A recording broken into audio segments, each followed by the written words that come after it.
Assalamualaikum warahmatullahi wabarakatuh.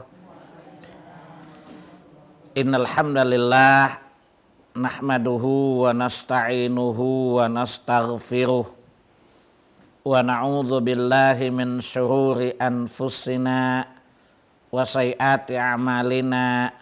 Man yahdihillahu fala mudhillalah wa may yudlil fala hadiyalah.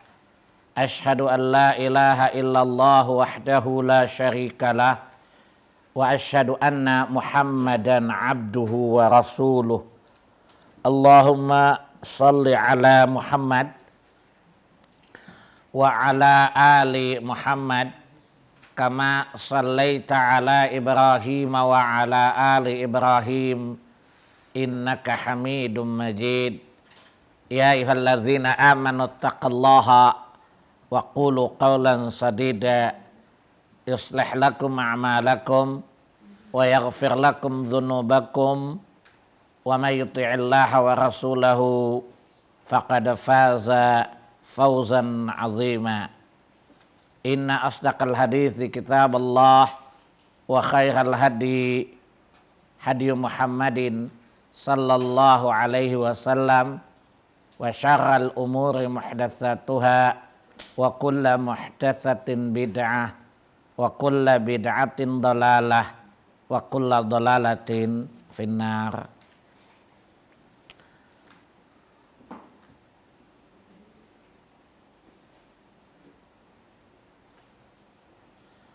Ibu-ibu sekalian rahimani Allahu wa iyyakum. Alhamdulillah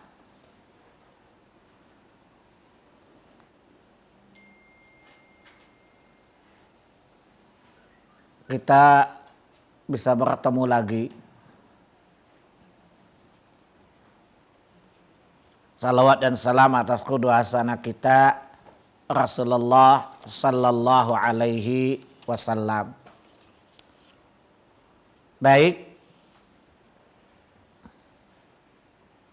saya mau uji dulu pelajaran yang sudah dibahas.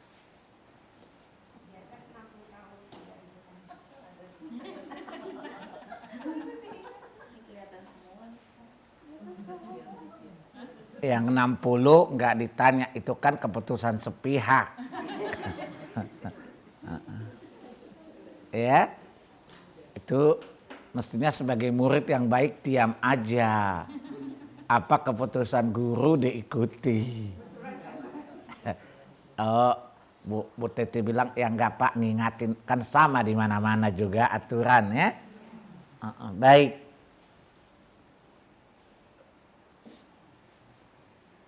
Bu Murtiara dulu deh yang ditanya. Iya, yang 60 siap, nggak usah ditanya, tenang aja. Baik, saya mulai dulu, nanti nanyanya belakangan ya. Sebab saya lihat Bu Eva agak grogi karena dia belum baca catatannya. Ya, Bu Popi juga sama ya. Dadakan karena tidak ada pemberitahuan dari kemarin ya. Kalau hari ini ada tanya jawab. Sebab kalau diberitahu saya yakin Bu Tuti akan telat datangnya. Baik. Kan kita rubah metode aja, selingan, bukan untuk menguji kecerdasan atau apa, enggak, untuk mengingat-ingat aja pelajaran yang sudah kita pelajari ya.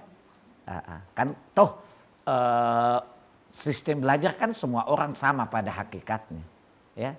Pelajaran itu mesti diingat, mesti dihafal ya. Satu saat ketika Bu Eva ditanya anaknya, kan gak usah perlu nunggu jawaban Pak Salim, bisa minggu-mingguan loh ya. Sehingga ya, sehingga apa itu namanya, sehingga perlu di hafal catatannya. Baik, kita telah membahas penjelasan ayat surat 24 An-Nur ya, tentang korelasi ketika Allah mengatakan kepada laki-laki, ya, qul lil mu'minina yaghdud min absarihim, ya, wa yahfadhu furujahum. Katakanlah kepada laki-laki mukmin agar menundukkan pandang dan menjaga, maaf agak vulgar, kemaluan, ya. Begitu juga di ayat 31 sama. Telah kita kaji bahwa kemaluan dan mata itu memiliki hubungan yang erat. Untuk sekedar contoh bahwa rangsangan seksual akibat atau informasi pemicu seksual melalui telinga itu tidak lebih cepat dari penglihatan. Jelas ya? Contoh, mendengarkan sesuatu yang berbau porno dengan melihat sesuatu yang berbau porno, melihat itu cepat sekali merangsang syahwat manusia. Sehingga di sini Allah secara implisit tidak mengkaitkan pendengaran dengan kemaluan, tetapi Allah secara implisit mengkaitkan hubungan antara penglihatan dengan kemaluan, di mana bahwa inti dari ayat ini adalah menjaga kehormatan secara menyeluruh. Tetapi bahwa kejahatan kemaluan, zina, itu adalah berawal dari penglihatan. Ya, oleh karena itu Allah Subhanahu wa taala memerintahkan kepada setiap muslim dan muslimah, mukmin dan mukminah, agar senantiasa menunduk pandang dan menjaga kemaluannya. Pada bulan lalu juga saya jelaskan bahwa Allah menyuruh kita menjaga 5 hal, ya. Dan apabila 5 hal ini tidak terjaga, pasti akan mendatangkan kerusakan di bumi. Yang pertama, Allah memerintahkan untuk menjaga hukum-hukumnya. Betul ya? Ketika hukum Allah tidak ditegakkan, kita lihat di mana-mana terjadi kefasadan, terjadi kerusakan. Karena tidak ada yang bisa menjaga manusia kecuali yang menciptakan manusia, Allah Subhanahu wa taala. Tidak ada yang mengetahui apa yang terbaik bagi makhluknya kecuali sang pencipta makhluk itu sendiri. Sekedar contoh, itu undang-undang pilkada itu kan udah direvisi sebelum pilkada serentak. Bermasalah, mau direvisi lagi. Itu menunjukkan bahwa pengetahuan manusia sama sekali tidak menjangkau, ya, makhluknya. Manusia hanya tahu apa yang sudah terjadi. Dia tidak tahu apa yang akan terjadi. Sehebat apapun kemampuan antisipasi manusia, dia tidak tahu bahwa perubahan seperti apa yang akan terjadi. Dan yang tahu hanyalah Allah Subhanahu wa ta'ala. Contoh tentang KPI, itu kan terjadi setelah ada banyaknya media. Orang nggak tahu. Allah turunkan ayat ini jauh sebelum ada media, kan? Jelas? Maka yang pertama diperintahkan untuk dijaga dan untuk dilaksanakan adalah hukum-hukum Allah. Ya, maka Allah memberi, atau dalam Quran banyak disebut dengan ya hudud. Hudud itu jama dari had, yang bermakna batasan. Yang tahu sesuatu, batasan-batasan segala sesuatu adalah Allah Subhanahu wa taala. Jadi hudud itu artinya batasan, ya. Batasan-batasan, hukum maksudnya. Ya. Contoh banyak sekali.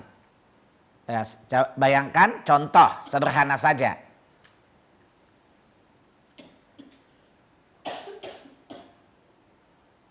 Sholat atau ibadah dengan harta lebih utama mana, Bu Eva? Ibadah bagi manusia dengan harta bagi manusia mana yang paling utama? Ibadah atau harta? Ibadah. Jawab, nggak usah ragu. Salah juga nggak dimarahin kok. Paling juga disentilin. Jelas ya? Jadi ibadah itu lebih penting. Akan tetapi coba lihat dalam Quran, Allah tidak pernah memperinci bagian-bagian sholat itu. Allah hanya suruh kita sholat, tapi dalam Quran Allah tidak merinci rakaat sholat, bacaan sholat. Jelas ya? Tetapi ketika bicara tentang harta, yang apabila ditinggalkan seseorang, itu pasti jadi ribut tuh. Ketidakjelasan ini milik siapa nih? Milik bini, milik anak, milik kakek, atau milik siapa itu? Anda bisa bayangkan kalau seseorang meninggalkan harta yang banyak. Kalau Allah tidak menjelaskannya dalam Quran, kira-kira hari pertama orang udah cakar-cakaran bukan? Bahkan mungkin mayitnya masih terlentak, orang sudah mikirin, saya harus amankan ini, saya harus amankan ini, saya harus amankan ini. Jelas? Oleh karena itu Allah menetapkan hukum waris. Karena ibu dan saya, bapak-bapak dan kita semua tidak akan pernah berkelahi, tidak pernah bermusuhan karena jumlah rakaat sholat. Kalau bisa sholat dikurangi rakaatnya. Betul ya Bu? Jujur saja. Kalau kita ditanya, enakan maghrib itu berapa rakaat? Pasti ibu bilang 1 aja cukup kok. Isya berapa rakaat? 2 aja cukup. Kalau bisa kan? Tapi ketika ditanya, Eva, bagianmu dikurangi, pasti nggak mau dia. Betul? Kalau kita diminta mengurangi bagian kita dari harta peninggalan, mau nggak? Yang sekarang aja perempuan keberatan, kan jujur aja nggak ngerti agama kan keberatan. Betapa tidak adilnya ini Islam. Masa kita sama-sama anaknya bapak kok dia dapat 2 saya dapat 1, yang laki 2 saya 1. Tapi itu kata Allah, tilka hududullah. Tilka hududullah. Inilah hukum-hukum Allah. Inilah batasan-batasan yang Allah berikan. Ya, wa may ya'sillaha wa rasulahu. Siapa? Wa may yuti'illaha wa rasulahu. Siapa yang taat kepada Allah dan Rasulnya. Kenapa Allah membuat batasan? Allah membuat hukum karena Allah tidak menginginkan terjadinya kekacauan, kesimpang siuran, benturan, ya, kehancuran atau permusuhan di antara manusia. Jujur saja, kalau andaikan Allah tidak menurunkan warisan, pasti anak yang tertua merasa lebih berhak dibandingkan anak yang lain. Mungkin anak yang tertua merasa bagian saya setengah, kalian adik-adik setengah. Betul? Allah mengatur segalanya. Itu hikmah. Kenapa Allah menyuruh menjaga hukum-hukumnya. Dan hari ini kita lihat terjadi kekacauan. Bahkan Indonesia negeri paling tidak aman di dunia. Jadi kalau Bapak Ibu bertanya, coba bikin survei. Negeri yang paling tidak aman di dunia Indonesia. Mayoritasnya Muslim. Coba Anda lihat di tempat-tempat umum perempuan tidak aman dari pelecehan kan? Sekarang wanita atau laki-laki pergi dengan kendaraan di tempat sunyi bisa dibunuh bukan?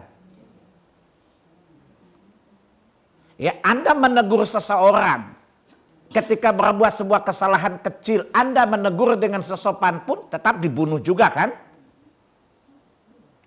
Tentara membunuh polisi, polisi bunuh tentara, betul? Sipil bunuh polisi, polisi pun bunuh sipil, itu hanya ada di Indonesia loh. Jadi kalau kita ditanya negeri yang paling tidak aman di dunia di mana? Indonesia. Orang tinggal di rumahnya, kenapa? Kakek bisa perkosa anak tuh loh. Orang 70 tahun bisa perkosa anak kecil. Anak-anak kan tidak aman di dunia di Indonesia kan?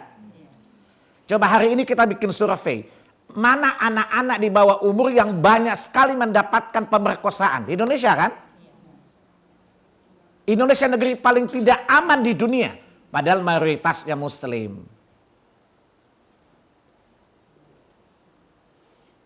Ini menunjukkan bahwa hukum-hukum buatan manusia tidak bisa mengeliminasi tingkat kejahatan. Ketahuilah bahwa hukum Allah pun tidak bisa menghilangkan, melenyapkan kejahatan di muka bumi. Tetapi demi Allah, hukum Allah bisa mengeliminir, bisa mengurangi, meminimais kejahatan-kejahatan sampai minim sekali. Jadi kasus-kasus kejahatan itu bisa kita kurangi. Ya, misalnya kalau koruptor ya dipotong tangannya. Satu aja dipotong tangannya, lain pikir 1000 kali untuk korup loh. Sebab apa? Hukuman begitu besar yang dibuat KPK dengan penyadapan. Tetap aja kasus korupsi merajalela bertambah-tambah. Dengan modus yang jauh lebih canggih kan. Ya, coba lihat. Sampai-sampai sekarang ada gagasan, ada lagi wacana agar para pedofili atau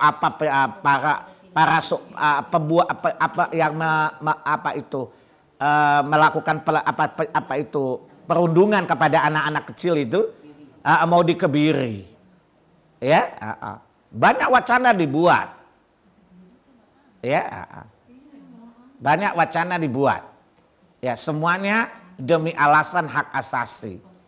Jadi selama hak asasi orang dijaga, maka demi Allah hak asasi orang lain akan dilanggar. Akan terjadi dilema seperti itu.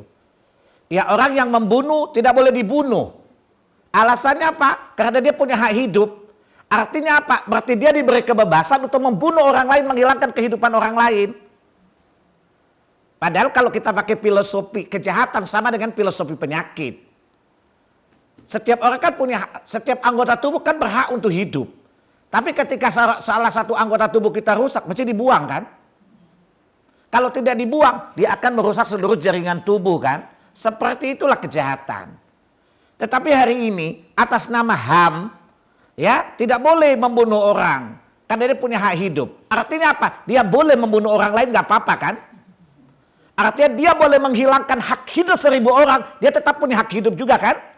Nah di sanalah itulah maha adilnya hak asasi manusia. Itulah maha adilnya hak asasi manusia.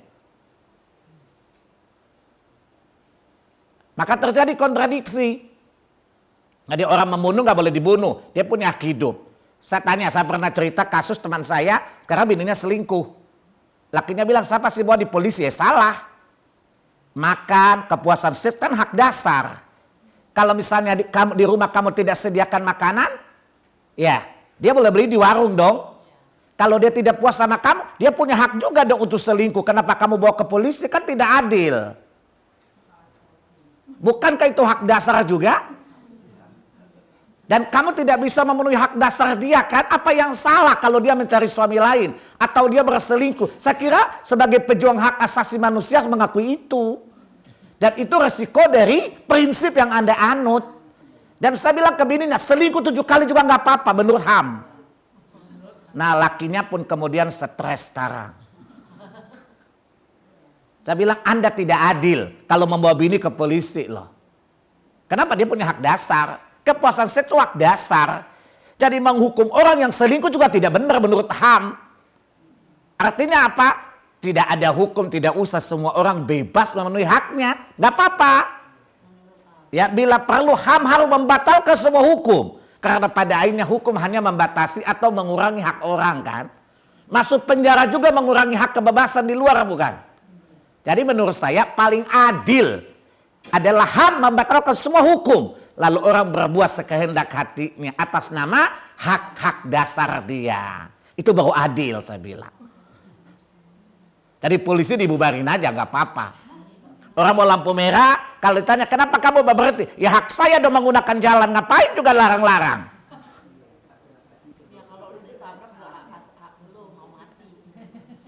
Jelas ya? Nah, jadi kalau HAM pakai logika sehat, sebenarnya hukum sebenarnya dibatalin.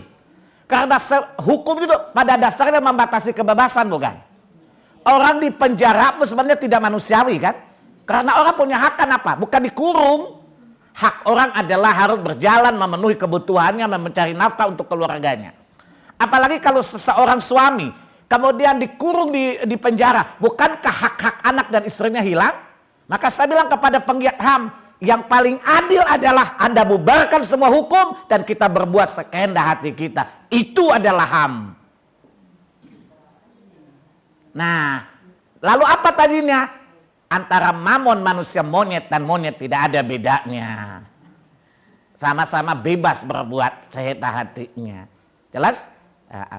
Tapi ingat, monyet sama monyet gak pernah berbunuhan. Paham? Harimau dan harimau tidak pernah saling berbunuhan kan? Nah, jadi bubarkan saja semua hukum. Ya, wanita tidak usah pakai jilbab, alasannya itu melanggar HAM. Dia berkebebasan mengekspresikan apa yang Allah berikan kepadanya. Orang tua tidak boleh menyuruh anak wanitanya untuk memeluk agama. Biarkan anak itu memilih sendiri. Tidak usah orang tua memaksakan anak wanitanya untuk menutup aurat. Biarkan itu aturannya dia sendiri. Saya selalu menganjurkan kepada semua orang HAM, bebaskan saja hukum di Indonesia. Jadi kita setiap orang memenuhi haknya sesuai dengan apa yang dia inginkan. Itu yang paling adil. Ya pada akhirnya monyet kebingungan melihat kita. Paham? Nah, kita seorang mukmin meyakini bahwa tidak ada yang bisa menjamin ketertiban kecuali dengan tatanan hukum. Dan hukum yang bisa menata kehidupan adalah dari zat yang menciptakan kehidupan. Sebagaimana kehidupan ini diciptakan oleh Allah, maka yang membatasi akhir dari kehidupan makhluknya adalah Allah. Maka kalau Allah mengatakan orang bunuh dibunuh, itu kan otoritas Allah yang menciptakan dan menghidupkan. Dan Allah pula yang berhak menentukan matinya. Jelas ya? Nah, jadi ini kontradiksi logik antara logika HAM dengan penggiat HAM sendiri. Nah, kita orang mukmin gak usah bingung.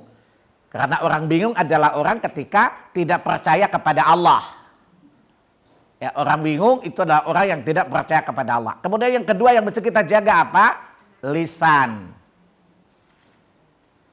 Hukum tertib, tapi kalau lisannya amburadul, bukan dokter lisan loh ya. Ya, kalau lisan tidak dijaga, dan kita tahu bahwa salah satu sebab terjadinya kekacauan adalah karena lisan. Jadi hukum sudah dijaga baik, tapi kalau lisan tidak dijaga rusak dunia ini. Makanya Nabi selalu menganjurkan kita untuk menjaga lisan. Bahkan Allah Subhanahu wa taala di dalam surat 17 Al-Isra ayat 53, "Qul li ibadi yaqulu allati hiya ahsan. Inna syaitana yanzagu bainahum." Katakan kepada hamba-hambaku, hendaklah mereka senantiasa berbicara yang benar.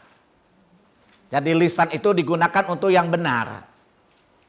Karena sesungguhnya setan itu akan menimbulkan permusuhan di antara mereka adalah karena faktor lisan. Jangankan kita berbicara yang tidak benar. Kita hari ini bicara benar saja. Itu kawan-kawannya Bu Eva itu karena liberal tetap salah itu. Anda hari ini mengatakan Quran ayat sekian, hadis ayat sekian. Apa katanya? Kita kan bukan negara Arab. Dan jangan mencoba-coba berubah jadi Arab. Betul? Itu kawan baiknya Bu Eva itu. Jangan, kita Indonesia. Ya, kita bukan Arab. Dan jangan coba-coba mengarabisasi Indonesia. Padahal kita tidak pernah mengarabisasi Indonesia. Kita mengislamisasikan Indonesia.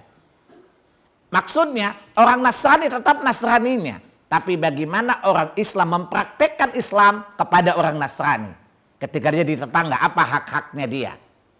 Ya, sebagai orang non-muslim yang berada di negara Islam. Agama telah mengatur apa hak-hak dia. Jelas? Jadi mengislamisasikan Indonesia bukan satu hal yang merugikan sebenarnya. Coba kita diskusikan hukum-hukum Islam tentang hukum publik maupun hukum privat. Justru memproteksi hak dasar dan memproteksi hak publik. Coba lihat bagaimana Islam mengajarkan orang mukmin, bahkan kata Nabi apa? Ya, saya ditanya, Bapak jangan mengislamisasi Indonesia, nggak apa-apa. Tapi kami non-muslim, hak kamu terjamin. Kan kami dilarang memaksa kamu masuk Islam, nggak boleh, haram hukumnya. La ikraha fidin, kan tidak boleh ada memaksakan orang masuk agama. Tapi Islam mengajarkan kami berbuat baik dan berlaku adil kepada kalian. Lalu saya bacakan surat 60 misalnya. ayat 7 dan 8. Ya. Jadi Islam itu agama yang tertib. Nah, ketertiban itu akan terjamin manakala anggota tubuh yang pertama yang membawa dampak kerusakan di bumi adalah lisan. Maka disuruh dijaga oleh Allah. Itu yang pertama. Yang kedua. Yang ketiga apa yang mesti dijaga? Tangan. Orang muslim diperintahkan untuk menjaga tangannya. Oleh karena itu di surat 4, An-Nisa ayat 92 dan 93. Ya, atau surat 2 Al-Baqarah 178 179. Allah tidak melarang. Allah tidak bilang jangan membunuh pada ayat itu. Tetapi di situ Allah mengatakan siapa yang membunuh maka dia harus dikisas, dia harus dibunuh pula. Itu bentuk Allah menjaga tangan-tangan manusia. Allah cara mencegah kejahatan, penghilangan nyawa orang tanpa alasan yang benar. Maka termasuk dosa-dosa besar adalah membunuh, kecuali dengan alasan yang benar. Maka membunuh termasuk dosa besar. Diancam dengan neraka bagi pelakunya di surat 25. Surat Furqan ayat 68 dan 69. Walladzina la yad'una ma'allah ilahan akhar wa la yaqtuluna an-nafsal lati harramallahu illa bil haq. Jadi dosa terbesar adalah dosa syirik di ayat itu. Yang kedua adalah membunuh tanpa alasan yang benar. Maksud membunuh tanpa alasan yang benar satu, ya membunuh karena bukan dibenarkan oleh syariat. Misalnya seseorang terpaksa membunuh orang lain karena dia hendak dibunuh, maka pembunuhan ini sebagai upaya penyelamatan dirinya dibenarkan oleh syariat. Ya. Atau seseorang yang dihukum mati oleh negara karena dia melakukan perbuatan kriminal yang ancamannya adalah mati. Maka ini mati yang tidak masuk membunuh, tidak masuk dalam kategori tadi. Maka sanksinya berat, nyawa balas nyawa. Itu cara Allah menjaga tangan. Sebab ketika hukum Allah dijaga, lisan gak dijaga kacau. Lisan dijaga tapi tangan tidak dijaga kacau juga ini.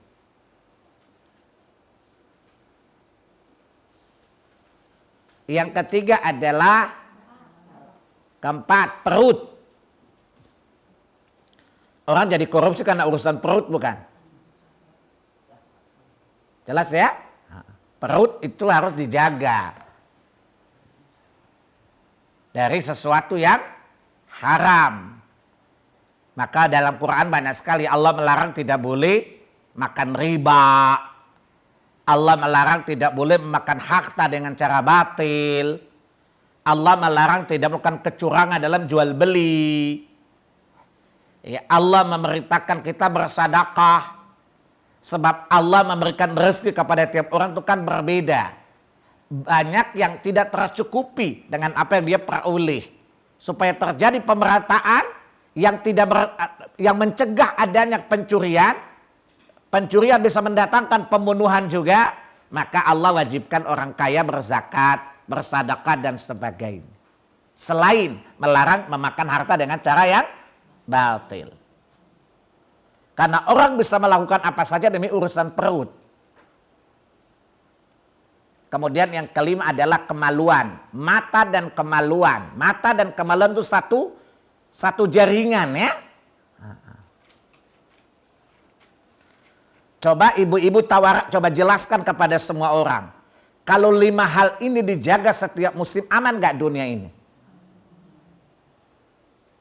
Dan yang kita bahas adalah perkara yang kelima tadi ya. Nah bagaimana cara Allah ya menjaga mata kita? Ya, yaitu dengan mengatur cara menggunakan mata yang baik dan benar. Faham? Di mana apa kata Allah? Wala tubdina zinatahunna illa ma zahara minha. Larangan yang pertama pada surat 24 ayat 31 yang kita bahas apa? Agar para wanita tidak boleh menampakkan perhiasan kecuali apa yang terbiasa dilihat, terbiasa nampak, seperti cincin misalnya. Perhiasan saja tidak boleh dilihat, apalagi aurat. Jelas? Dan hari ini terjadi pelecehan seksual atau pelecehan pada wanita, ya karena wanita yang undang dilecehin.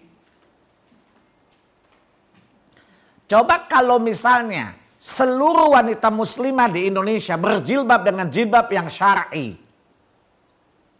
Saya kira bahwa pemicu-pemicu pelecehan itu bisa diminimalisir, bukan? Ya gimana orang tidak terangsang? Ya? Kalau nenek-nenek saja pakai you can see my ketek gitu loh.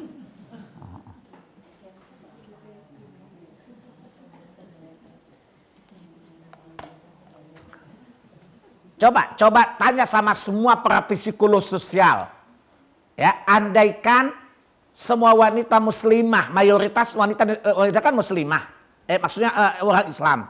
Dan kita tahu bahwa penduduk yang paling banyak kan wanita. Kalau seluruh wanita berjilbab dengan jilbab yang syar'i, saya hakul yakin yang namanya pelecehan yang terjadi di mana-mana itu bisa diminimalisir. Karena Allah menjadikan tubuh wanita itu kan sensual. Karena sensualitas itulah maka ada daya tarik pada laki-laki. Maka laki-laki terangsang. Karena memang Allah ciptakan kita untuk berkembang biak. Supaya manusia berkembang biak, ya wanita itu dibuat memiliki daya tarik sensualitas. Begitu juga laki-laki, laki-laki dengan maskulinitasnya. Ya. Nah, sehingga memiliki daya tarik. Lihat surat 3 ayat 14. Zuina linnasi hubbus syahwati minan nisa. Allah telah menjadikan indah dalam syahwat manusia itu adalah kecenderungan seksual kepada lawan jenisnya, bukan kepada sejenisnya. Jelas? Maka Allah buatkan wanita itu memang memiliki daya tarik, magnet seksual tadi. Supaya laki-laki terangsang kan? Kalau laki-laki terangsang, maka insya Allah dia berhasrat untuk berhubungan yang akan menghasilkan keturunan tadi. Nah, Allah membuatnya bahwa ini sinyal kalau tidak ditutup bisa merusak juga provider yang sebelah sana. Maka Allah buatkan perangkat namanya jilbab, hijab. Untuk apa? Mulai menutup dari perhiasan sampai auratnya. Itulah cara Allah menjaga kemaluan dan mata, bukan? Maka tidak ada orang yang mampu membuat perangkat yang satu tapi menyeluruh. Hanya Allah Subhanahu yang mampu melakukan itu. Coba ibu-ibu coba hitung berapa ribu undang-undang yang ada di Indonesia. Udah ribuan kan? Coba lihat tiap itu berapa ribu pasal tuh, sudah berapa puluh. Quran cuma cukup dengan 1000 ayat, itu pun berulang-ulang lagi bukan? Tapi dengan ayat yang tidak banyak dibandingkan ayat-ayat undang-undang kita, Nabi bisa membangun peradaban yang terkesan sampai kiamat, bukan?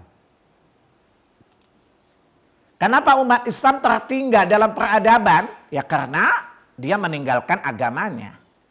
Maka Imam Malik rahimahullahu ta'ala berkata, umat ini tidak akan mendapatkan kejayaannya lagi kecuali mereka kembali kepada dengan apa generasi pertama diperbaiki oleh Allah. Sebelum Islam datang kita tahu seperti apa bangsa Arab. 25 tahun mereka jadi bangsa yang paling beradab di dunia, bukan? Dengan apa? Ya dengan 6000 ayat tadi. Dengan sunnah Nabi tadi. Mengatur kehidupan mereka mulai dari bangun sampai tidur lagi. Sejak lahir sampai matinya. Tidak ada orang yang hak-haknya dilanggar. Tidak ada orang yang bertindak sekehendak hatinya. Tidak ada orang yang berbuat sekehendak sesukanya atas nama hak asasi. Enggak. Kenapa? Dia tahu bahwa pada dasarnya manusia hidup bukan menuntut haknya. Tetapi pada dasarnya manusia hidup adalah memenuhi, menjalankan kewajibannya. Sebab mustahil hak itu terpenuhi kalau tidak ada sadar kewajiban. Coba Anda bayangkan dua orang suami istri malam pertama bicara hak masing-masing. Ketemu enggak? Bini mulai sodorkan daftar. Ini hak saya, penuhi dulu. Laki juga nyodorkan haknya. Daftar sekian.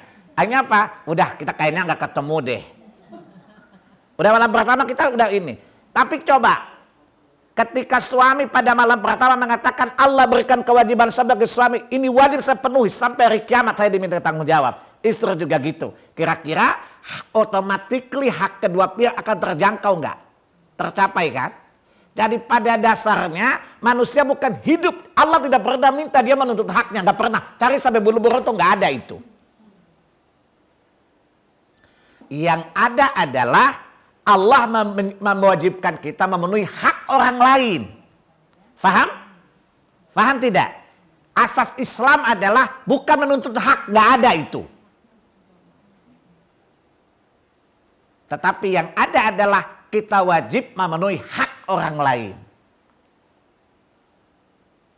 Contoh, menjaga lisan. Berarti Anda telah hak untuk tidak mencederai orang lain, bukan? Orang lain memiliki hak untuk tidak dilecehkan, tidak diremehkan, tidak difitnah, tidak diriba dan sebagainya. Ketika Allah mewajibkan warisan, berarti Allah sudah menjamin hak orang lain tidak terzalimi, bukan? Faham? Jadi sekali lagi Islam tidak pernah mensyariatkan tiap orang untuk menuntut haknya. Nggak ada tuh di dalil. Yang ada adalah setiap orang wajib memenuhi hak orang lain. Di mana? Di mana setiap individu diwajibkan menjalankan kewajiban-kewajibannya. Dan kewajiban kita adalah hak orang lain atas kita. Kewajiban kita kepada Allah berarti hak kita dong. Hak Allah kepada kita, bukan? Kewajiban kita kepada Rasul berarti kita penuhi hak Rasul atas kita, bukan? Kewajiban istri berarti dia penuhi hak suami, kan? Kewajiban suami berarti dia penuhi hak istrinya. Kewajiban orang tua berarti dia penuhi hak anaknya, bukan? Jadi maka gerakan hak asasi itu menyelisihi fitrah manusia dan syariat. Maka saya suka tanya kepada penggagas HAM, yang benar yang mana? Kesadaran menjalankan kewajiban atau kesadaran membela hak? Yang wajib adalah andai kata orang menzalimi kita itu kan urusan dia di sisi Allah. Tapi kalau kita menzalimi orang lain kita tanggung jawab. Coba saya tanya, mana yang lebih membangun kesadaran? Ya, kalau saya dizalimi saya bersabar saya pahala. Tapi kalau saya dizalimi saya bersabar saya mendapat pahala. Tapi kalau saya menzalimi orang dan orang tidak riba, saya pasti masuk neraka. Mana yang menimbulkan keamanan?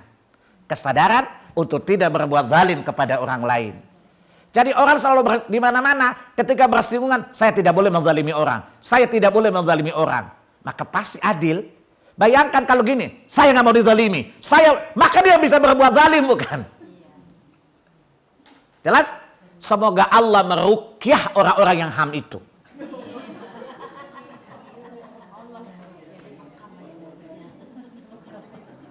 Jelas kan? Semoga diberi hidayah Allah Subhanahu wa taala. Karena logika mereka tidak sehat. Mereka itu orang sakit jiwa.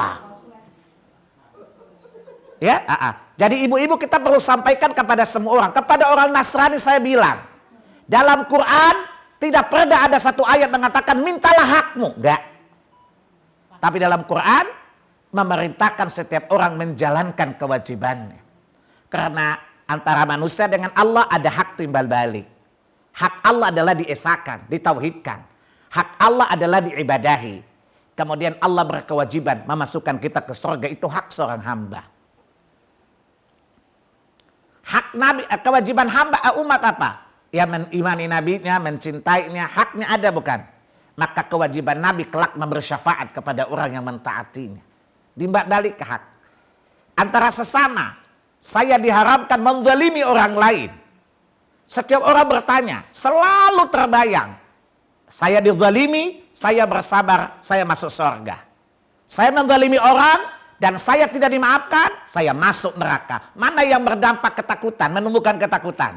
Saya menzalimi orang dan orang lain tidak memaafkan, saya neraka.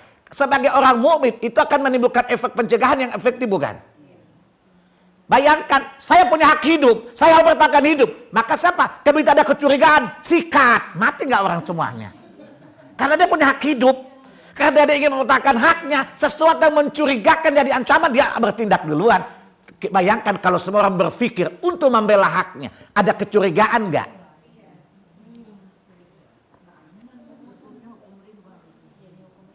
Bukan hukum rimba lagi. Hukum rimba itu hukum teratur, ibu-ibu yang bodoh. Mana ada perda harimau, harimau itu kan memangsa-mangsanya kalau dia lapar kan? Itu pun dia hanya pada saat dia lapar, dia kenyang kan nggak memangsa. Maka kita lihat bagaimana pemenuhan hak makhluk berimba itu. Maka tidak ada yang namanya makhluk lemah itu punah karena makhluk yang buas kan? Kenapa? Karena memakan sesuai aturan. Beda dengan manusia. Manusia bukan hukum rimba, hukum barbar. Bukan hukum rimba, hukum itu hukum yang teratur. Karena yang merusak rimba kan bukan makhluk rimba kok. Yang merusak rimba itu siapa? Yang merusak ekosistem rimba itu kan manusia. Yang bermental monyet, bukan monyetnya. Ya, mau bilang mental monyet juga enggak deh. Monyet hidup kan teratur kan? Yang namanya monyet kalau udah berpasangan dengan saya, kemudian ganti pasangan sampai pasangannya mati kan? Monyet ada yang selingkuh loh, coba bayangin. Dan monyet itu kalau ada yang berzina dengan laki orang, dengan laki kan dihukum bukan? Komunitas bikin sanksi, kita malah lesbian biasa-biasa aja. Kira-kira monyet bilang apa? Ternyata lo lebih bego lo ya daripada aku. Itulah hamnya kalian. Coba lihat. Kami itu tidak punya akal, tapi dijamin hak-hak kami oleh Allah. Dengan diberi insting untuk membedakan mana yang menguntungkan, mana merugikan. Binatang itu gak punya akal, tapi dia mendeteksi mana bahaya dan mana yang bukan bahaya. Coba, selama dia tidak ada gangguan kan aman-aman saja tuh di rimba. Tetapi tadi ketika manusia merasa bahwa saya wajib mempertahankan, saya wajib mempertahankan hak saya. Bayangkan saja, maka tidak heran kalau WKA dibunuh-bunuhan karena masing-masing berprinsip harus mempertahankan haknya. Tapi kalau orang mukmin enggak, saya wajib memenuhi hak orang lain. Ini tanah milik kita bersama, hak bersama. Berarti kewajiban untuk saling memenuhi hak masing-masing bukan? Aman enggak? Semua menjaga diri bukan? Semuanya bertindak hati-hati bukan? Kemudian dibilang, apabila engkau mengambil hak orang, satu jengkal tanah saja Allah akan kalungkan di lehermu 7 lapis bumi. Nah, ketika ini saja di sini ayat Al-Qur'an mengajarkan bahwa kita tidak pernah diperintahkan untuk menuntut hak kita. Tetapi kita selalu dituntut untuk menjaga dan menghargai hak-hak orang lain. Jelas? Coba lihat, harimau itu lebih ngerti hak asasi loh. Karena dia hanya makan yang dari dulu dia makan. Tidak pernah dia makan binatang, tidak bisa dia makan kan? Ibu pernah lihat harimau berpikir untuk makan rendang. Walaupun dia harimau Sumatera misalnya. Nggak ada kan?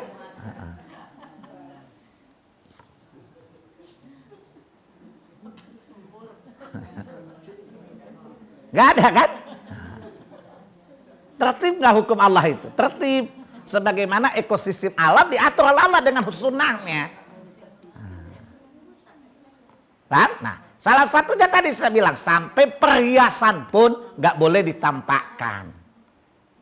Kenapa? Berdampak buruk sosial.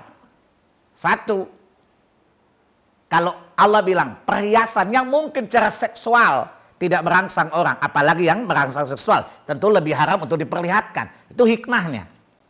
Dampak sosialnya apa? Itu dampak psikologisnya. Ya. Kemudian dampak psikologis sosialnya apa?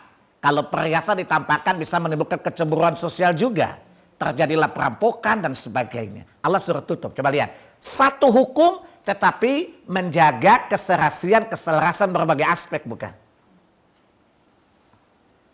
Paham? Nah, sampai-sampai bagaimana cara kita melihat orang dan siapa saja yang boleh melihat kita diatur oleh Allah loh.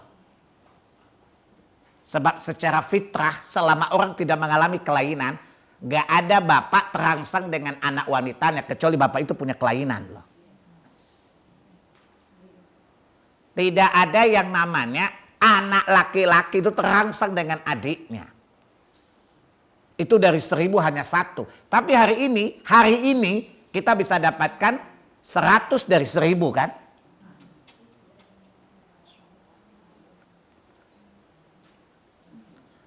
Orang lalu bertanya, Pak Salim kok bisa terjadi begitu? Ya kenapa? Coba lihat, kejahatan apa itu? Alat-alat pemicu peran seksual ada di mana-mana. Ketika dia tidak punya akses kepada orang selain saudaranya, yang ada saudaranya akses mudah, kan dia lakukan itu dengan saudaranya kan? Aki-aki yang berusia 80 misalnya. Ya, dia lihat pornografi di mana-mana. Ya, lewat internet dan sebagainya macam. Sekarang dia tidak bisa, mungkin udah tua-tua menaksir orang di mana bisa mau sama dia. Maka yang paling gampang mudah akses kan cucunya kan. Itulah kenapa Allah suruh menjaga mata kan. Itu kenapa Allah suruh jaga mata. Makanya tidak heran kalau hari ini bapak kandung bisa memperkosa seperti Kalimantan ditanya. Kenapa Anda perkosa anak Anda sejak SD kelas 5 coba? Sampai hari ini anaknya SMP kelas 3. Apa jawabnya? Karena saya udah lama istri saya meninggal. Dan suatu hari saya mabuk. Kemudian saya perkosa anak saya karena saya nggak punya uang untuk ke tempat pelacuran. Ya karena saya sudah merasa nikmat ya tiap hari. Akhirnya anak itu pun datang ke polisi dan melapor 2 bulan yang lalu atau 3 bulan yang lalu. Subhanallah, maha benar Allah. Kenapa Allah menyuruh pandang mata sampai perhiasannya kan boleh dilihat. Perhiasan wanita saja yang mungkin tidak bisa mendatangkan dampak langsung pada rangsangan seksual, Allah suruh tidak boleh diperlihatkan. Bagaimana yang lainnya? Coba ibu-ibu kalau lihat berita online itu mengerikan, Bu.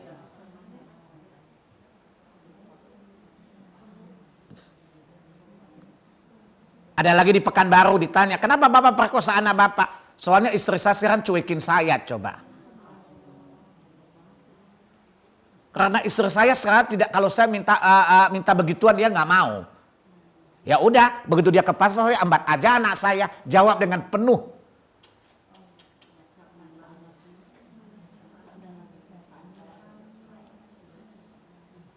Artinya bahwa kalau anak yang seharusnya dijaga saja, itu terjadi pelanggaran hari ini. Dan ini benar, ini semua kejadian untuk membenarkan firman Allah. Allah seakan-akan mengatakan, itulah kalau hukum pelanggar pasti terjadi kerusakan di muka bumi. Dan Allah ingin memberi kita pelajaran. Hei perempuan-perempuan, berhati-hatilah. Kakek-kakek saja bisa memperkosa darah dagingnya, apalagi selain darah daging.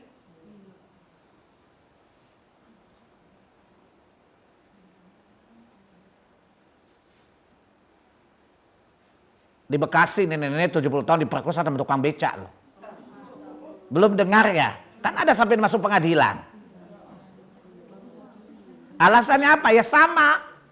Karena saya cuma tukang becak, penghasilan saya sedikit, saya nggak mungkin punya pacar. Di Tasikmalaya juga demikian.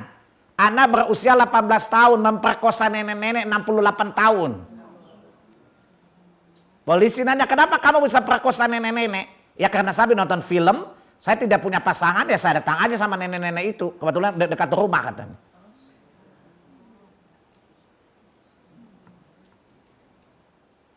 Itulah kenapa Allah membuat aturan ketat ya. Mengatur pandangan. Kan hari-hari suka di online tuh beritanya pengadilan kriminal. Saya suka lihat berita kriminal ya. Khusus lihat kriminal aja. Tuh hampir setiap hari kejadian pemerkosaan masif di mana-mana. Dan Bu, ya sekarang anomali, aneh, penyakitan gitu loh. Anak kecil perkosa nenek-nenek. Itu contoh, kakek ayah memperkosa anak dan cucu kandungnya. Ini kan kelainan kan orang sekarang.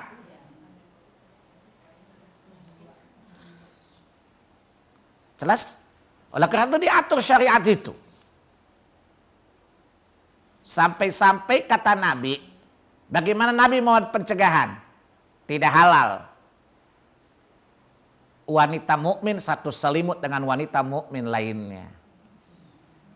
Tidak halal seorang laki-laki mukmin satu selimut dengan laki-laki mukmin lainnya. Itu upaya pencegahan. Ya dari hari ini LGBT itu kan sudah ada pencegahan yang dibuat oleh Nabi tadi. Yaitu tidak boleh seselimut. Ya, jelas ya.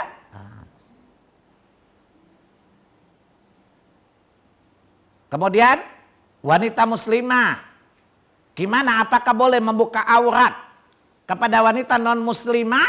Ada dua pendapat.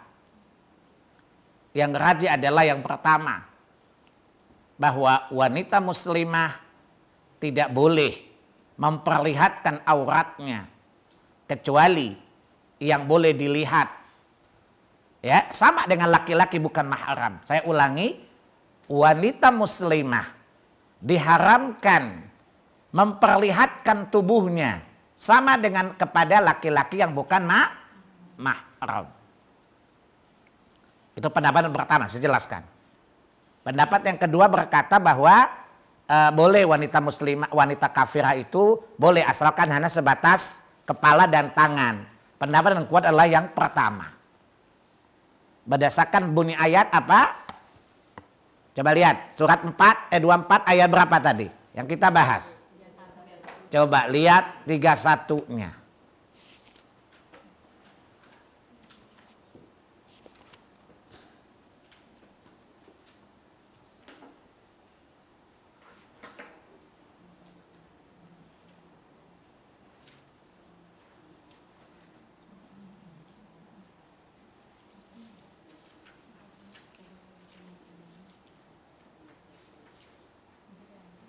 Apa kata Allah? Aunisaihinna. Aunisaihinna.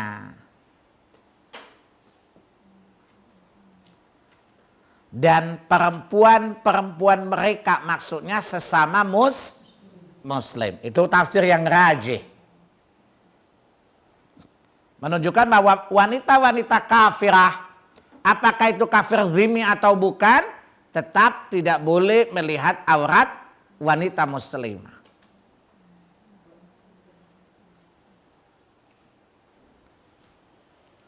Jelas ya? Tidak boleh lihat. Alasan tadi pertama. Alasan yang kedua, bahwa pada masa pemerintahan Umar bin Khattab radhiyallahu an, beliau mendengar kalau orang dulu-dulu kan tidak ada kamar mandi di rumah masing-masing ya. Kan dulu nggak ada pipa, Bu, yang bisa ngalirkan air ke rumah-rumah. Orang dulu-dulu biasa adanya tempat pemandian umum. Jangankan di Arab. Ibu ingat di kampung-kampung kita dulu juga sama kan? Ini di mana? Di kali kan? Ayah, orang Sunda. Ayah. Jelas ya? Masak, cuci di situ, mandi di situ, buang air di situ juga kan? Itu tempat pemandian umum dulu-dulu kan? Sekarang aja tahun 70-an baru orang mulai kan? Baru mulai orang air dialirkan ke rumah-rumah gitu kan? Baru ada itu, baru ada orang bikin kamar mandi, itu pun terpisahkan dari kamar. Kalau hari ini mungkin kamar mandinya di kamarnya masing-masing kan? Tapi dulu kan pemandian umum. Ya, jangankan di Arab yang susah mata airnya seperti hari ini Indonesia. Nah, Umar ketika mendengar bahwa tempat pemandian umum wanita bercampur perempuan muslimah dan non muslim, maka Umar menulis surat kepada Abu Ubaidah. Faham? Supaya tidak boleh engkau ya izinkan bercampur baurnya perempuan muslimah dengan wanita kafirah di satu tempat pemandian umum.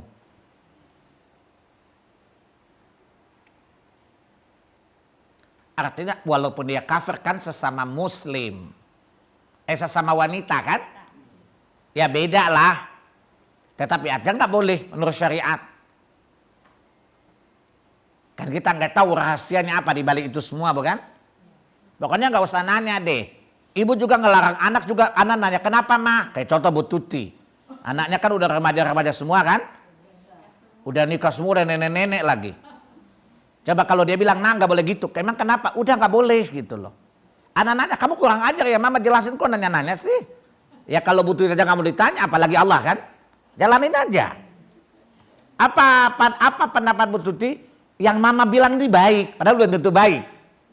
Pertanyaan, Allah pasti maha baik dong.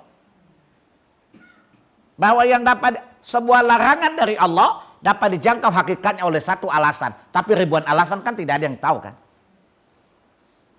Maka ikutin saja. Sebab kalau Allah jelaskan alasannya ini, betapa tebalnya Quran ini. Yang ini aja belum hafal-hafal. Kalau setiap larangan harus Allah jelaskan argumen alasannya, kira-kira tebal nggak ini Quran? Yang ini saja juz 30 belum dihafal.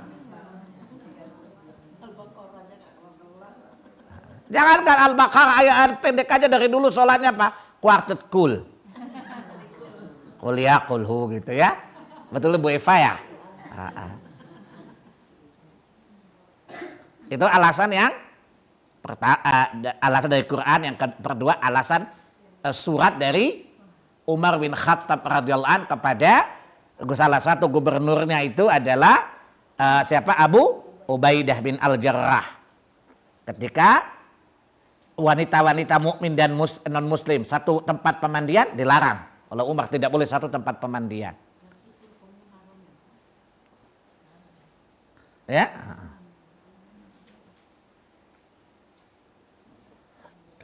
Jelas ya? Abdullah bin Abbas radhiyallahu mengatakan bahwa seorang wanita muslimah tidak boleh dilihat oleh wanita Yahudi dan Nasrani agar mereka tidak menceritakannya kepada suaminya. Jika wanita kafir itu hamba sahaya milik wanita muslimah, maka dia boleh dilihat. Selain itu tidak boleh, karena terputus perwalian antara ahlul Islam dan sesuai apa yang telah kami sebutkan. Maksudnya pada ayat tadi. Wallahu a'lam.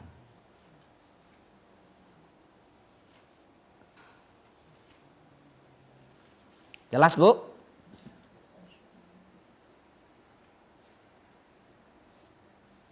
Imam An-Nawawi juga seperti itu berpendapat.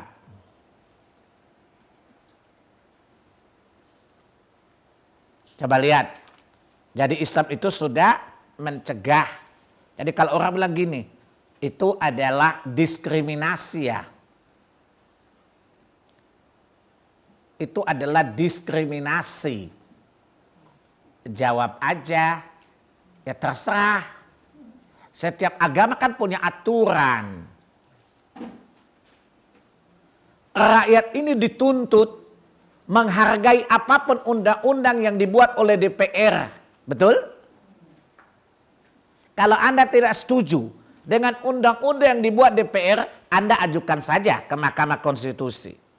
Pertanyaannya, kalau Anda orang muslim mengatakan kalau wanita muslimah tidak boleh membuka aurat di hadapan wanita kafirah, itu adalah diskriminasi, bilang ke dia, maksud kamu mau apa? Ya ajukan aja konstitusi, judicial review ke Allah, berani nggak lo?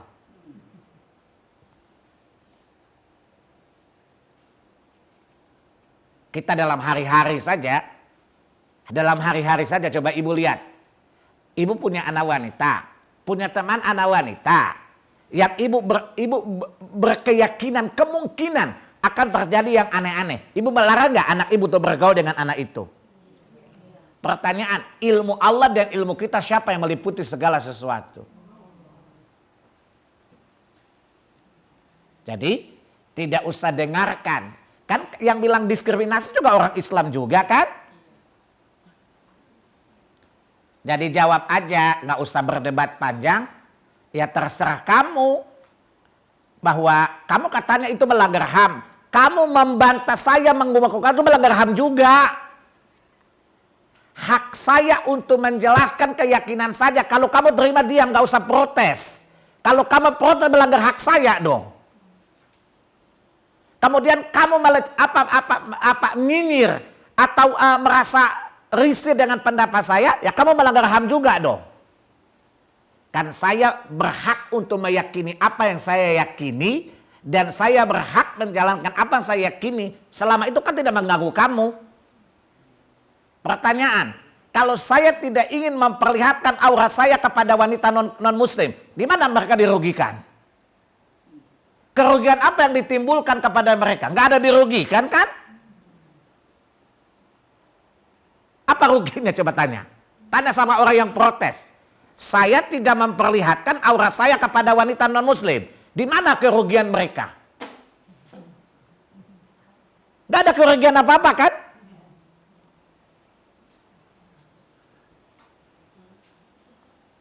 Tidak ada yang dirugikan. Ngapain kamu protes? Tapi emang ibu-ibu Indonesia panjang lidah pendek akal.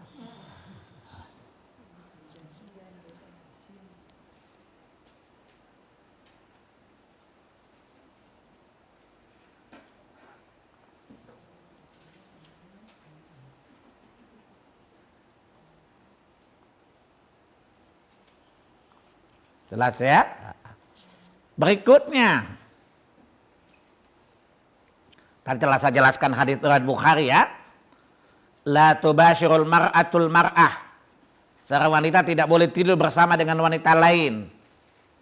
Jelas ya? Seorang wanita tidak boleh tidur dengan wanita lain. Di lain riwayat tidak boleh satu selimut dengan wanita lain. Gak boleh. Sesama muslim aja gak boleh, gimana non muslim? Ya. Pertanyaan berikut. Gimana kalau suami istri saling melihat? Ya bolehlah. Semuanya halal. Ya, jadi larangan-larangan melihat tadi tidak berlaku bagi hubungan suami istri. Tetapi yang jadi perdebatan, maaf, melihat organ intim masing-masing, haram atau halal? Faham? Kan tubuh wanita seluruhnya aurat bagi laki-laki lain kan? Bagi ayahnya kan hanya kepalanya saja, selebihnya enggak. Pertanyaan, kalau depan suami istri kan boleh dong telanjang. Yang jadi pertanyaan, gimana laki-laki melihat aurat wanitanya? Maksudnya organ intimnya. Saya pakai bahasa yang agak santun aja lah. Ya, atau sebaliknya. Ini khilaf para ulama. Khilaf para ulama. Ya.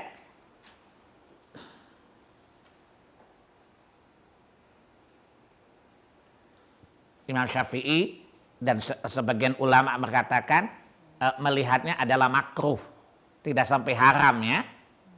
Melihatnya adalah makruh. Ya. Jadi maksudnya melihat tubuhnya dan melihat organ intimnya makruh.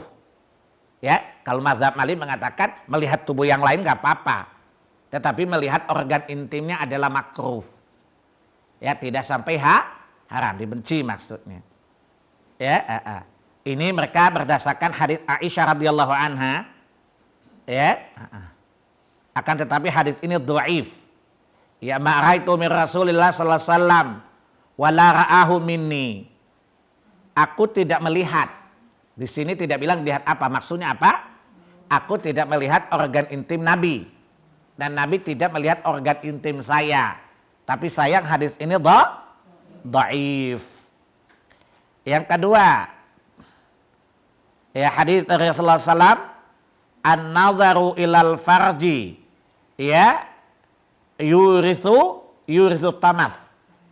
Siapa yang melihat faraj, kehormatan wanitanya, akan mengakibatkan mata rabun. Ya, halaman 45. Akan tetapi ya, hadis ini adalah palsu. Hadis ini adalah palsu. Jadi mengatakan makruh dengan dalil-dalil ini. Paham? Pertama hadisnya lemah ya. Hadis yang kedua adalah palsu. Hadis yang ketiga, ini alasan yang mengatakan makruh tadi. Idza jama'a ahadukum zawjatahu aw amatahu fala yanzur ila farjiha fa inna dzalika yurithul ama. Dikala seorang dari kalian berhubungan dengan pasangannya, ya maka janganlah melihat organ intimnya, karena sesungguhnya itu akan menyebabkan kebutaan. Juga sama, hadis ini adalah hadis mungkar, ya tidak ada dasarnya. Dan pada kenyataannya nggak gitu kan? Jelas ya? Nah, ini kita kemukakan dulu mana yang paling kuat. Ya, jelas ya?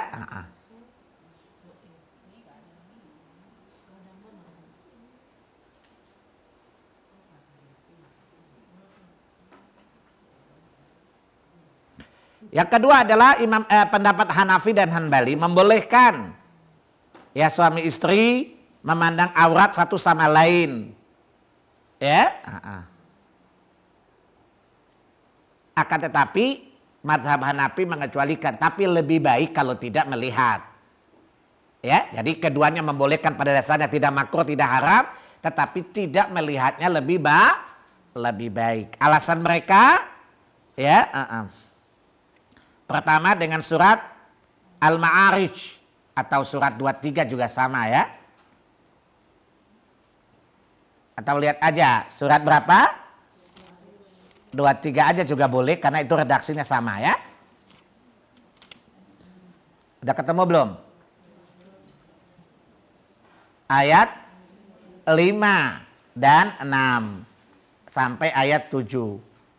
Walladzina hum li furujihim hafizun illa ala azwajihim aw ma malakat aymanuhum fa innahum ghairu malumin faman ibtagha wara'a dzalika fa ulaika humul adun. Surat berapa tadi? Dan orang-orang memelihara kemaluannya kecuali terhadap istri mereka atau hamba sahaya mereka. Maka siapa yang meletakkan kemaluannya di tempat selain itu, maka dia telah melampaui batas, telah tercela. Ayat ini diperuntukkan bagi laki-laki ya. Ayat ini menuntut mereka untuk menjaga kemaluan mereka. Dan ayat ini juga memberikan pengecualian, yaitu kecuali kepada istri dan hamba saya. Maka sebagaimana dibolehkan berhubungan dengan mereka, menurut mazhab Hambali dan Hanafi tadi, maka tentu boleh juga melihat organ-organ intim mereka satu sama lain. Ini bahasanya agak vulgar karena berkaitan dengan hukum ya. Sebab tadi kalau ibu menjelaskan ke anak wanita menjelang nikah kan harus dijelasin ya dengan dalil-dalil yang lebih kuat. Karena ayat tadi apa? Secara umum si suami boleh menikmati tubuh istrinya, baik dalam hubungan tadi maupun saat melihat. Ini menurut pandangan mereka. Ya, hadits yang kedua ya diriwayat oleh Bahas bin Hakim dari ayahnya, dari kakeknya, dia berkata, qultu ya Rasulullah ya auratuna ma na'ti minha wa ma nadhar. Aku berkata, wahai Rasulullah, aurat kami yang mana yang boleh dibuka dan harus ditutup? Qala ihfaz aurataka illa min zaujatik. Beliau berkata, jagalah auratmu kecuali dari istrimu, au ma malakat yaminuk, dan dari budak-budak perempuanmu. Hadits ini oleh Abu Daud ya, dan dinyatakan ya sahih. Berarti hadits ini mengisyaratkan bahwa ya Nabi mengatakan apa? Jadi seorang sahabat bertanya, ya aurat mana saja yang boleh kami lihat? Kata kecuali tutup semuanya, kecuali kepada istrimu atau budakmu yang halal bagimu tadi. Ya katanya berarti boleh dilihat kan? Ini hadits alasan yang kedua tadi. Selain Quran tadi, juga ini dalil yang kedua. Hadits yang ketiga dari Aisyah radhiyallahu anha.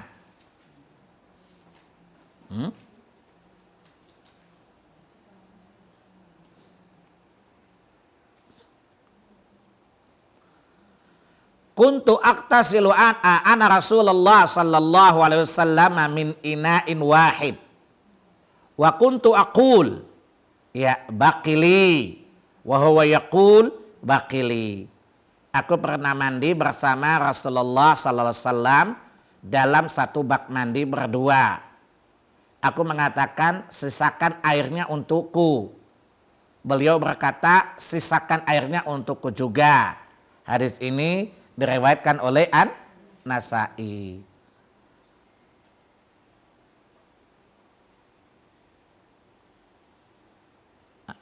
Maka ya kemudian Syarah Inayah Al-Hidayah menjelaskan kan tidak mustahil. Namanya Nabi kan kalau mandi kan pasti melepaskan pakaiannya. Dan mereka di satu tempat pemandian keluarga ya. Nah, di sini tentu maksudnya hadis ini nggak menjelaskan saya melihat Nabi, Nabi melihat saya. Tetapi digabungkan dengan hadis yang lain, Nabi kan tidak pernah mandi dengan tertutup semua kan. Nabi juga membuka pakaiannya. Sehingga hadis ini mengisyaratkan bahwa dan beberapa hadis yang lain kan Nabi suka mandi dengan istri-istrinya kan. Berbeda, satu istri nggak pernah mandi itu 2 istri satu kamar mandi enggak. Nabi mandi dengan satu istri. Juga Maimunah pernah juga mandi. Ummu Habibah juga pernah mandi. Biasa kalau para fuqaha dalam kitab Munakahat ketika menjelaskan membangun kemesraan biasa suka membawa hadis-hadis itu. Bahwa para suami istri disunahkan untuk mandi bersama.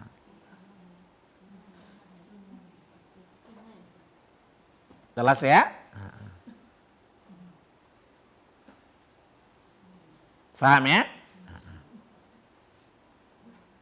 Berdasarkan dalil-dalil atas, ya para ulama yang berpendapat dibolehkan bagi suami istri melihat aurat satu sama lainnya. Dan daripada yang lebih kuat.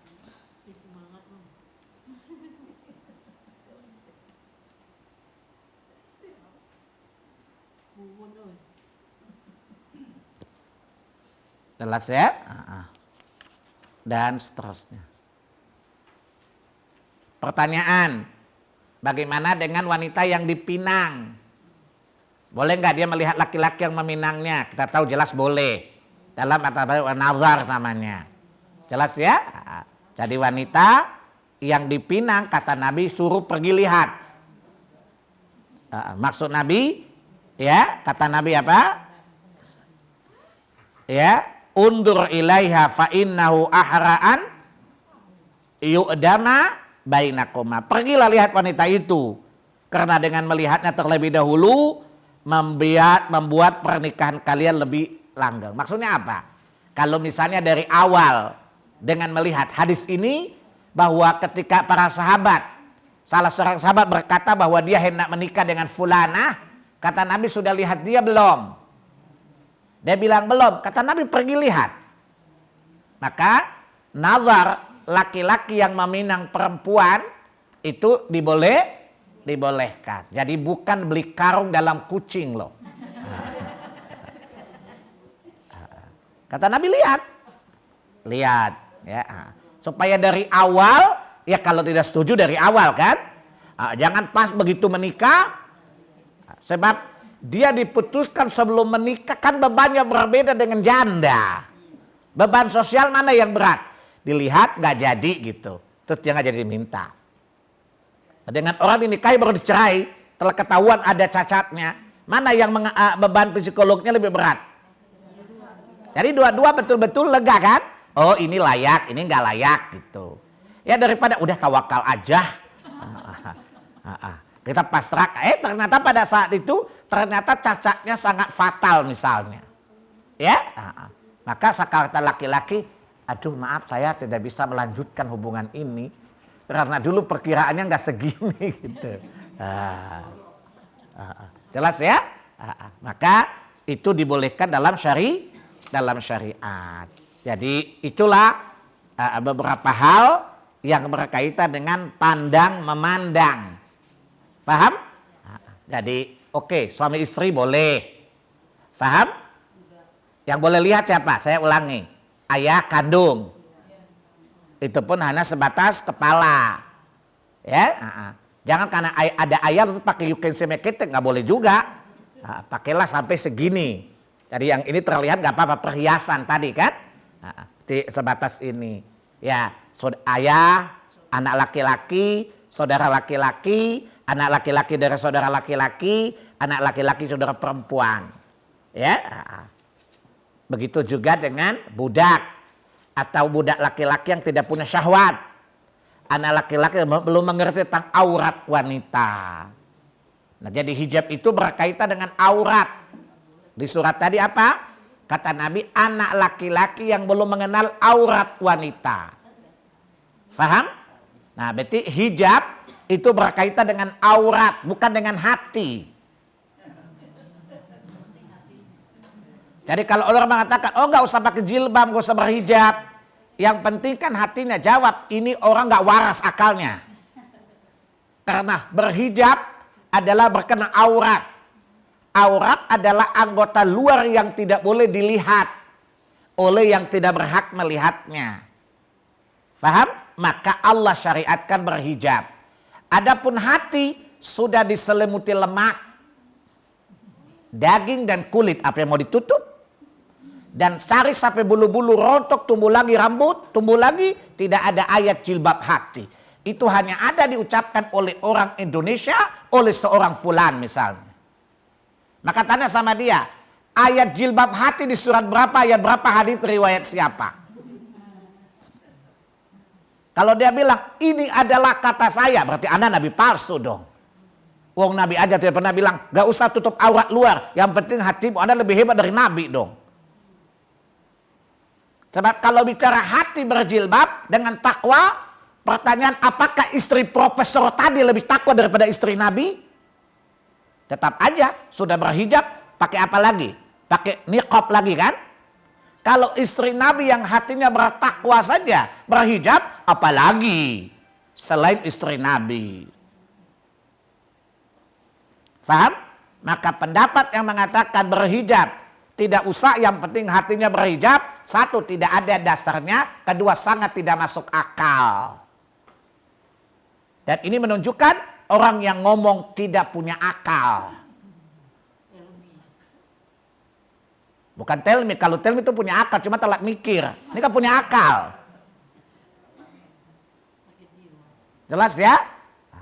Jadi itulah bagian dari bagaimana Allah memuliakan kaum wanita dan menjaga para laki-laki agar tidak terjatuh kepada maksiat. Jadi hukum yang kita bahas setidak-tidaknya memberikan kita dua pelajaran. Pertama, Allah memuliakan para wanita. Maka orang Nasrani berkata kepada saya, Pak Salim, itu wanita kok jilbabnya sampai segitu-gitunya ya? Terus aturannya banyak lagi yang mengikat. Saya bilang wanita muslimah itu seperti berlian, nggak bisa taruh di sembarangan tempat. Nah, adapun wanita lain seperti batu koral. Letakkan di mana saja tidak masalah. Nggak perlu dijaga, kemaling juga nggak pernah ngiler kau itu. Dengan batu koral. Paham? Nah, ibu-ibu mau batu koral atau mutiara, Bu? Walaupun sama-sama dari laut. Batu koral dan batu mutiara gitu ya. Jadi kenapa? Karena wanita adalah sumber kebaikan tapi rentan terhadap fitnah. Sebaliknya laki-laki kuat imannya tetapi juga rapuh kalau bicara soal syahwat. Rentan juga. Ya, akalnya lebih. Wanita dan laki-laki mana yang akalnya lebih? Laki, tapi begitu berkaitan dengan aurat, akalnya juga tumpul dia. Paham? Nah, kata orang iman bisa jadi runtuh karena emen. Jelas ya, kata orang sih. Oleh karena itu Allah membuat perangkat-perangkat aurat, batasan aurat dan wajib menutupinya. Dan kepada siapa boleh memperlihatkannya sebagai bentuk pencegahan dari kejahatan-kejahatan yang hari ini susah dibendung oleh pemerintah Indonesia. Ya, kita punya Pak Wapres ketika dibicarakan soal LGBT apa jawabannya? Ya itu kan kebiasaan masing-masing.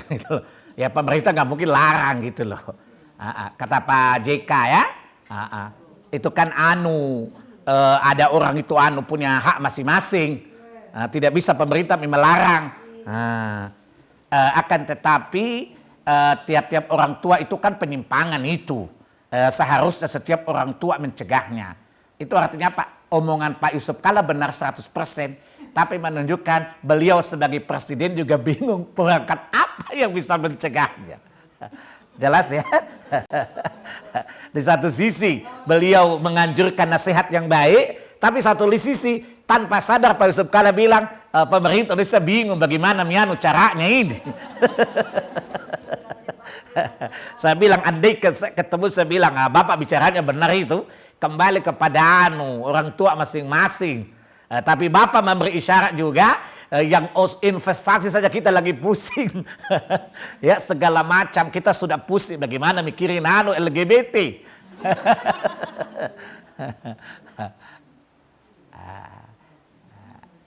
Jelas ya? Ini menunjukkan apa? Pemerintah sendiri pun sedang bingung kan?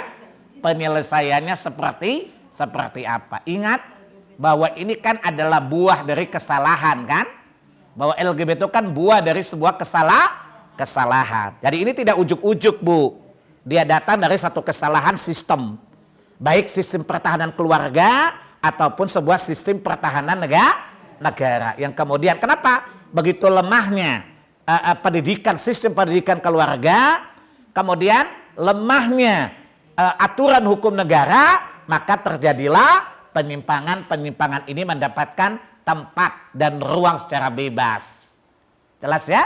Jadi ini sekali lagi bahwa kita jujur mengatakan bahwa penyimpangan seksual tadi adalah merupakan buah dari kesalahan. Ya, atau buah dari kelemahan. Pertama, kesalahan pada penanganan awal sejak anak-anak itu di rumah.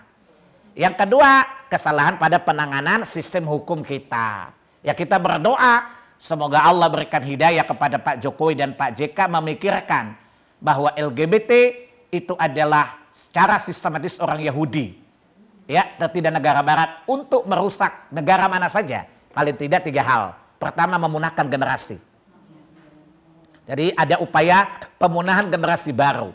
Karena yang diidamkan oleh mereka negara dunia itu cukup 500 juta orang saja. Jadi oleh karena itu kan mereka bingung. Ini kalau manusia makin banyak, di mana dia bertempat? Sehingga dipikirkan apa? KB juga gagal. Ya maka mungkin untuk membantu keberhasilan KB, ya kita legalkan saja. PBB melegalkan. Sebenarnya ini ada konspirasi terselubung yang tidak disadari. Sedang ada upaya pemunahan manusia. Artinya kalau ini dilegalkan, sehingga boleh jadi orang yang menikah dengan orang tidak menikah kan sama jumlahnya. Paham ya? Maka otomatis orang yang tidak menikah tidak punya anak. Ini kan adalah PBB sedang mengatur sebuah sistem untuk memunahkan manusia secara alamiah. Jelas ya, ini kejahatan yang terstruktur namanya. Jelas ini kejahatan terstruktur. Jadi PBB sedang melakukan kejahatan terstruktur. Coba lihat, dia menghukum orang yang penghilangan etnis, tapi dia sedang melakukan pemunahan terhadap manusia melalui LGBT. Ditolong disosialisasikan. Jadi PBB lewat UNDP-nya sedang melakukan kejahatan yang terstruktur, masif. Apa kejahatannya? Sedang merencanakan pemunahan manusia. Ya Pak, ada menghilangkan akan datang generasi baru. Jelas ya? Yang kedua apa? Untuk membuat kekacauan di negeri-negeri Islam. Paham? Jadi PBB sedang merancang terjadinya kekacauan di negara-negara Muslim. Caranya yang aneh-aneh yang bertentangan dengan Islam kita biayain, kita sebarkan negara Islam. Sehingga apa? Pertahanan negeri ini sedang mengalami kekacauan kan. Jadi pemerintah dan kita sibuk ngurusin LGBT. Kekayaan alam kita sedang diraup oleh orang Amerika diam-diam kan. Jadi Amerika PBB sedang membuat kejahatan terstruktur. Ini pemerintah harus cerdas. Jadi saya ulangi, PBB sedang merencanakan kejahatan terstruktur. Karena bikin kekacauan di negara orang. Jadi dengan menyadarkan ini kan membuat kekacauan, pertahanan akan rusak. Kenapa? Pada akhirnya lahirlah generasi lulai kan. Sehingga tidak punya militansi, laki-laki nggak akan punya semangat jihad. Ya, tidak punya semangat bela negara. Sebab yang dikhawatirkan Indonesia itu negara yang pertahanannya paling kuat di dunia. Bagaimana caranya? ya LGBT di apa dijualkan untuk melemahkan daya pertahanan negara-negara Islam. Kan kalau laki-laki sudah lebay begitu bagaimana mau angkat senjata?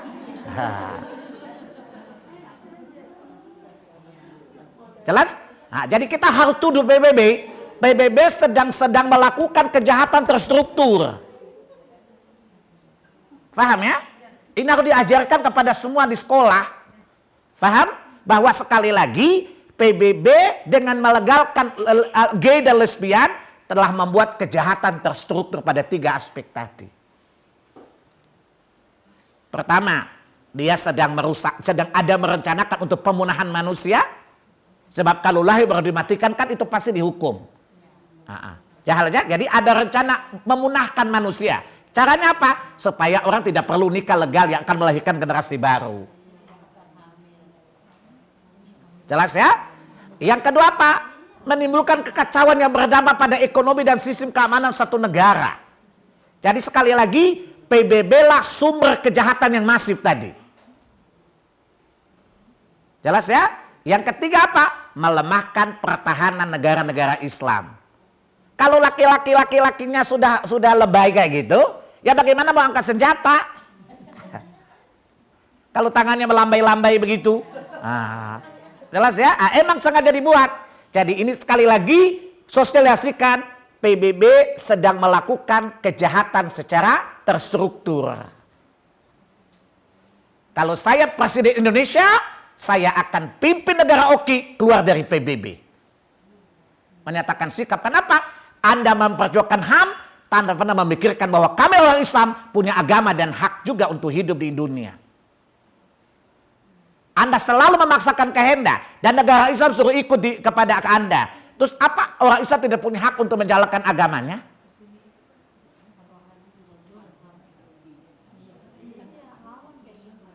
Jelas ya?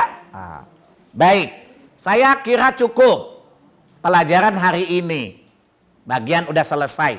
Nanti besok kita mulai bahas bahwa pandangan akan mendatangkan perzinahan, bukan? Nah, bagaimana hukum terhadap orang yang berzina? Makanya di sini dimulai dengan pandangan dulu dan menjaga kemaluan karena salah satunya adalah zina. Maka bab 2 adalah zina. Paham? Baik, nanti kita jelaskan gimana kalau zina antar jenis. Antar jenis berarti berbeda dong. Dan bagaimana kalau sesama jenis zina atau tidak? Nanti kita bahas lebih gamblang. Jelas ya? Faham tidak? Faham ya? Jadi sebenarnya PBB lah yang kejahatan itu. Jelas? Seharusnya dia pakai otak, pakai logika itu PBB itu. Ya, dia memaksakan sesuatu padahal dia tahu bahwa ada agama lain yang tidak membenarkan itu. Jelas kan? Ya oke lah agama Nasrani oke lah mungkin suatu saat membolehkannya. Tapi PBB juga sadar bahwa orang Islam juga punya hak untuk menjaga agamanya, menjaga aturan agamanya. Jadi ternyata PBB juga melanggar HAM. Karena dia tidak menghargai agama orang lain. Jelas ya? Seharusnya buat aturan bahwa LGBT dibolehkan tetapi kembali kepada norma aturan negara dan agama masing-masing. Ini enggak, dia mau bubarkan agama semua kan pelanggaran HAM juga. Jadi sebenarnya kalau pemerintah kita pinter itu PBB diprotes juga itu. Ketika Anda menawarkan sesuatu yang bertentangan dengan agama seseorang itu kan melanggar HAM juga kan?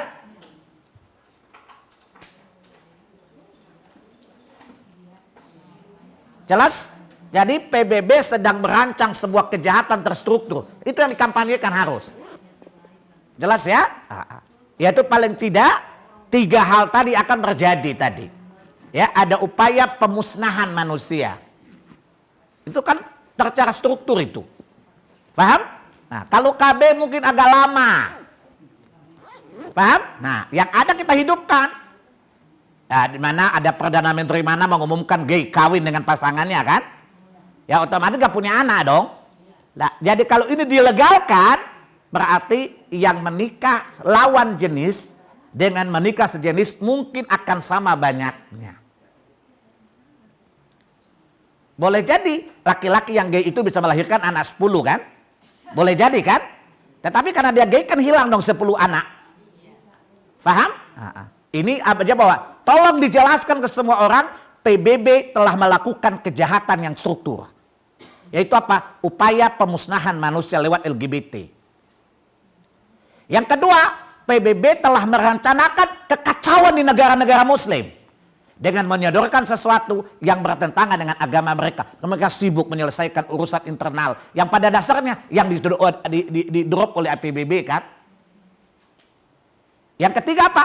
PBB sedang berupaya melemahkan daya pertahanan negara-negara ketiga. Kenapa? Ya kalau laki-laki udah gay begitu bagaimana mau angkat senjata? Bagaimana disuruh jadi prajurit? Faham? Maka benarlah kata Pak Riyamil Kudu bahwa memang ini upaya Barat untuk melemahkan pertahanan nasional kita. Maka dia bilang apapun alasannya tolak itu LGBT. Karena itu melanggar agama, aturan dan etika orang Indonesia. Dan beliau instruksikan kalau ada tentara yang LGBT pecat. Ya masuk akal lah. Lama-lama dia sampai ke sana kalau musuhnya ganteng kan dia gay kan repot juga. Udah kita nggak jadi perang, kita damai aja deh. Kita perang yang lain. Kan repot juga kan? Masuk akal kan? Kalau misalnya kita lawan Australia, tentara Australia ganteng-ganteng lagi. Apa kata tentara gay? Udah biar mereka perang, kita dua perang di hutan sini. Kacau kan? Kacau nggak? Nah, maka lama-lama Indonesia digerogoti oleh gay juga kan? Nah, jelas ini harus dilawan ini. Harus dilawan. Jelas ya? Si bule juga pikir, udah sekian lama kita di hutan, oke. Nah ini masih rusak. Jadi ini sistemik sekali, ya. Jadi untuk melemahkan pertahanan negara-negara dunia ketiga yang khususnya Islam tadi. Dengan apa? Membiarkan para laki-laki untuk mengidap kelainan seksual yang akan merontokkan mental kelaki-lakiannya, maskulinitasnya. Jelas? Dan ini saya katakan PBB sedang merancang kejahatan yang terstruktur. Baik ya, saya kira cukup. Coba itu nanti di Facebook bilang, berpikir nggak kita bahwa sebenarnya LGBT ini kan adalah satu, ada upaya pemusnahan manusia kan? Jadi ada sebuah rencana jangka panjang ini untuk memusnahkan satu generasi. Paham? Yang kedua apa? Kalian berpikir nggak LGBT ini kan untuk membuat kekacauan di negara-negara Islam loh. Jadi PBB sedang merancangkan kejahatan terstruktur itu. Lalu kita sibuk aja mikirin kita. Ekonomi kita makin terpuruk. Jelas? Kemudian apa? Mental anak-anak kita juga dirusakkan bukan? Nah ya padahal apa? Suatu saat kita tidak dapat prajurit yang militan lagi. Kenapa? Karena sudah melambai. Atau misalnya maco, tapi begitu perang, ketemu lawan maco, nggak jadi perang dia. Bisa rusak itu latihan bersama di sana. Ya, jadi misalnya latihan antara Indonesia, kalau bayangkan tentara kalau gay. Anda bisa bayangkan tentara kalau gay enggak? Bisa disersi sebelum waktunya dia. Paham ya? Baik, saya kira itu akan kita bahas lebih rinci pada bab perzinahan. Jelas ya? Oleh karena itu Allah melarang anak-anak laki-laki dengan laki-laki yang dipisahkan ranjangnya di usia 9 tahun. Anak perempuan dengan anak perempuan harus dipisahkan di usia 9 tahun ranjangnya. Ya, ada bapak-bapak, ibu-ibu bilang, Pak, rumah kami kecil. Gimana? Ya itu urusan Anda, ngapain nanya saya? Urusan rumah Anda itu urusan Anda. Urusan saya menjalankan hadis. Ini menghafal hadis, menjelaskan faidah fikihnya. Saya sudah capek, ngapain mikir kamar kamu yang kecil? Lalu saya bilang, gampang aja Bu. Kamar kecil kan? Gini aja. Ibu bikin, ini kamarnya kan? Ya, ibu tinggal bikin aja. Ibu punya anak berapa? Perempuan 4. Gampang. Ibu bikin tangga di tengah, tingkat sebelah. Paham? Naik, satu ke situ, satu ke sini. Kakaknya di bawah, kakaknya di situ. Jadi 4 di tempat, masih satu kamar. Nah, masa bikin anak pintar? Urusan tanggung jawab dan tanggung jawab loh. Jelas? Kalau punya anak 2 gampang aja. Ya, bikin aja satu ini meja belajar di bawah tempat tidur di atas. Nah, paham? Nanti kalau belajar dimasukin jadi meja. Nah, oh iya, nanti ke tukang aja bawa, saya bilang. Paham? Nanti kalau keluarin, maklum rumah kami sederhananya 2 kamar. Ya, anak perempuan berapa? 2. Begitu caranya. Ruang belajar plus ruang tidur. Ya, bikin desain meja di atas bawah. Ya, yang bawah juga multifungsi. Ya, nanti kalau mau tidur dikeluarin, masuk jadi meja belajar. Nah, kira-kira begitulah. Saya bilang nggak punya anak, saya mikir. Ada punya anak kok nggak mikir-mikir, saya tak bilang. Banyak sekali kalau punya akal. Ya, ini waktu bikin anak nggak mikir, rumah kecil ya. Jelas ya, bisa kalau kita akal. Kewajiban kita lah mensesuaikan diri dengan syariat. Bukan syariat disuruh mengerti kita ya. Kita yang mengerti syariat. Jelas ya? Baik. Hari ini bukan ibu nanya saya yang nanya ibu. Tapi saya minum dulu ya. Bu Popi nanti nggak usah bikin kopi ya, saya suka bawa kopi saya kemana-mana.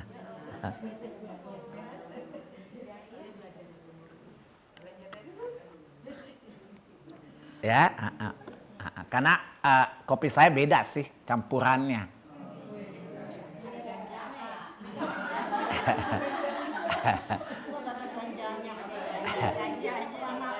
Itu namanya memfitnah guru itu. Baik, saya tanya Bu Munawarah lebih dulu.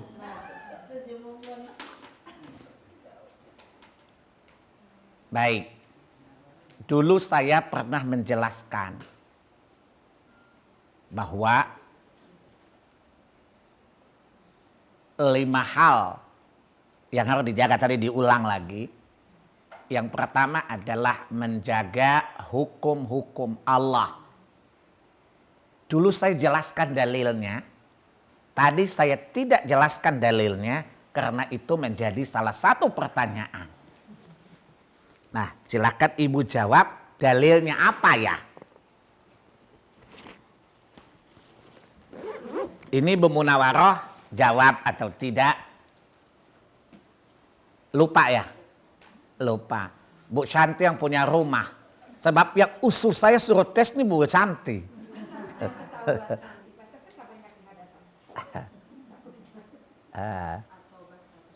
Iya, surat At-Taubah ayat 112. Ya, termasuk orang yang dijamin masuk surga itu at-taibuna, ya, dan seterusnya.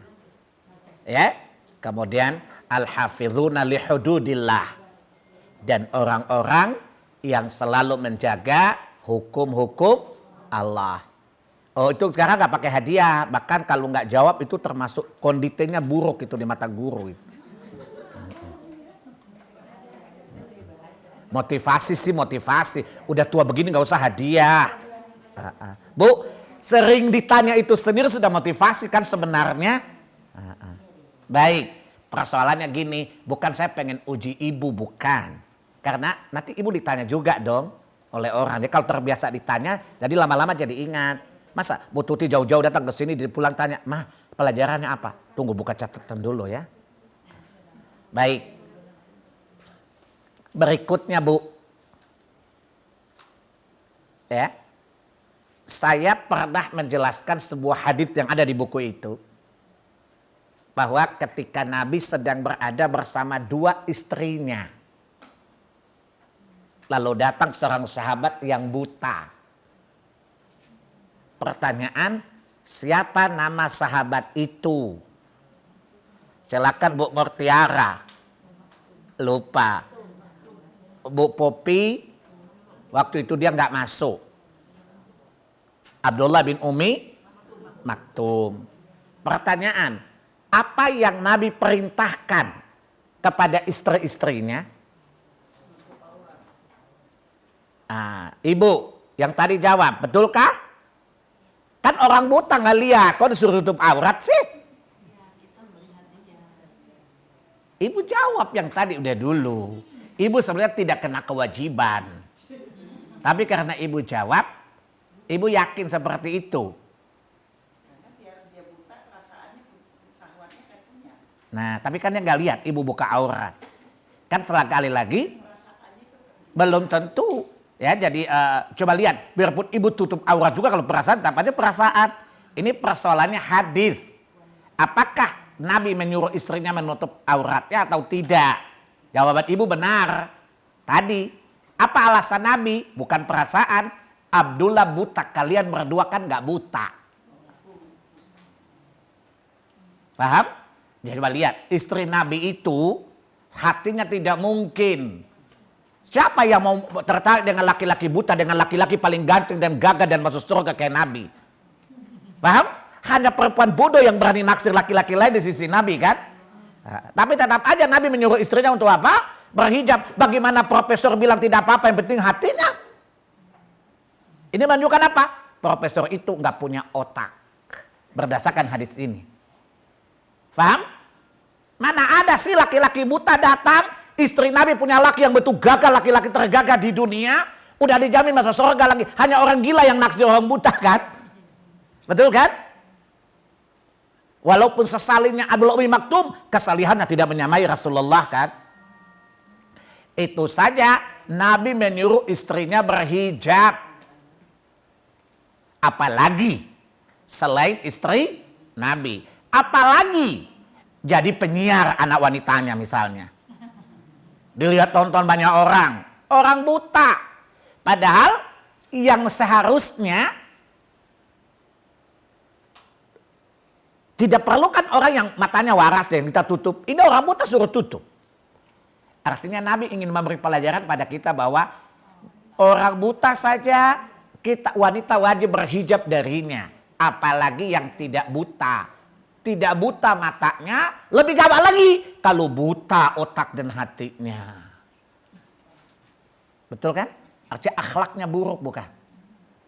Dan kita berada di zaman laki-laki yang apa? Tidak buta matanya, tapi buta apanya? Buta akhlaknya, buta agamanya, buta hatinya, tentu lebih layak. Abdullah Umar itu laki-laki yang saleh, dijamin masuk surga loh. Jelas? Buta pula. Ditutupin gimana ibu-ibu yang jalan di depan laki-laki yang wallahu a'lam. Apalagi ibu punya teman sekuler lagi, mantan Jayabaya lagi, alumni. Ya, tidak dijamin. Orang akidahnya jelas gitu ya. Tentu kita wajib berhijab darinya. Ini hadis bahwa orang yang mengatakan bahwa hijab itu cukup hati adalah kedustaan yang sangat besar. Faham? Karena Nabi memerintahkan istrinya berhijab dari orang buta. Apa hukum fikihnya? Kalau yang buta saja wajib kita tutup, apalagi kepada yang tidak buta. Dan ini urusan apa? Urusan bukan hati, tapi urusan aurat yang terlihat di luar. Paham? Jadi itu menunjukkan bahwa orang itu menafsirkan Quran dengan hawa nafsunya, bukan dengan ilmu. Dan betapa celakanya kita kalau tidak mengkonfirmasi dengan dalil-dalil yang rajih. Jelas ya? Tapi orang-orang mengikuti hawa nafsunya, ya fatwa semacam itu cocok untuknya. Kenapa? Ini Islam yang mudah, fleksibel gitu ya. Islam yang elegan. Ya, Islam yang tidak memasung. Ya, Islam yang tidak membelenggu. Islam yang oke punya. Ini gue banget gitu. Nah, kita orang mukmin yang memahami Quran Sunnah dan menapaki perjalanan para sahabat, istri Nabi, kita katakan bahwa yang jadi panutan istri Nabi bukan istri profesor dan anak wanitanya. Menjadi panutan adalah apa yang diajarkan Nabi kepada istri-istrinya, bukan yang dikomentari di TV-TV itu. Faham? Berikutnya, Bu Teti nggak usah senyum-senyum karena ibu nggak ditanya. Makanya nggak usah jawab ya, tenang aja. Nanti kalau ibu merasa yang muda nggak bisa, ibu boleh nyeletuk nggak apa-apa. Kayak ibu tadi. Satu. Saya minum dulu ya.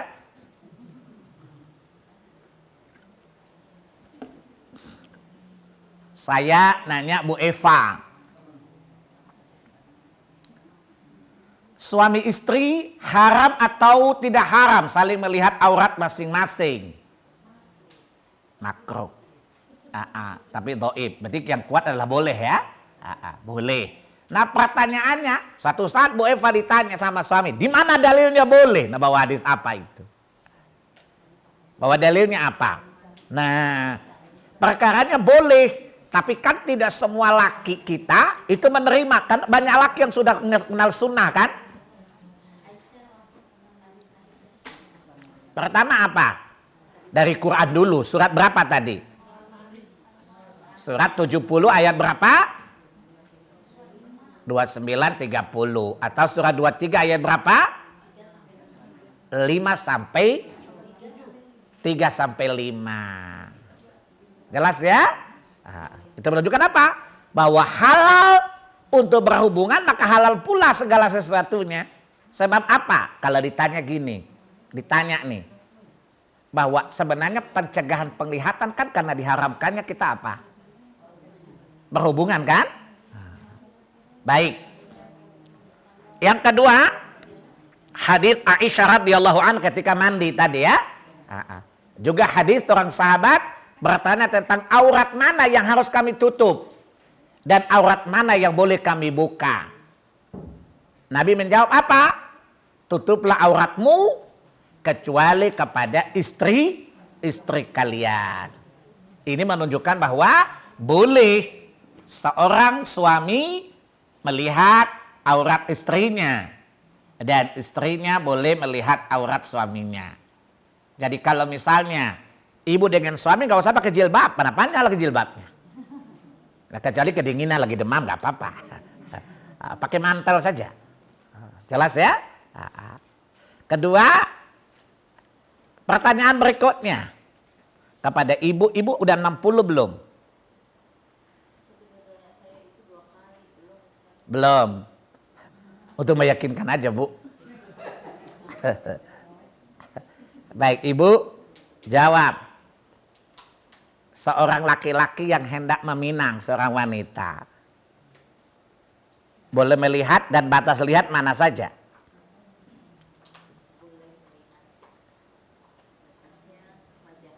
Wajah dan kepala aja ya. Tapi kalau ingin, saya pertanyaan, kalau laki-laki itu ingin melihat wanita itu lebih dari sekedar kepalanya, gimana caranya?